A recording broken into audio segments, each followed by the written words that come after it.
I'm Kayla with WTI, and if you're like me, always looking for some fun, easy activity that you can take on the go for your kids, you will love this one from Melissa and Doug.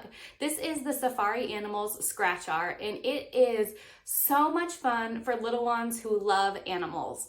What I really love about this is it also helps them to learn about the animals. So there are 12 different animals featured in this book, and each page has a different clue about the animal that the child is going to scratch away to reveal. And then each page has a hidden picture in it.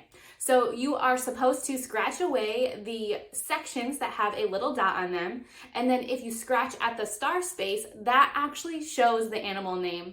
What I like about this book specifically is it takes time. It's not a quick get it done activity, but scratching away at each individual little space takes the child a decent amount of time and a decent amount of work. So this is able to occupy them for at least a few minutes. I was really impressed at the clarity of the pictures too. My son hasn't done all of them yet, but he is well on his way. I think my favorite has been the cheetah so far, but they are all very cool. So if you want a fun activity for your little one too, check out this scratch art from Melissa and Doug.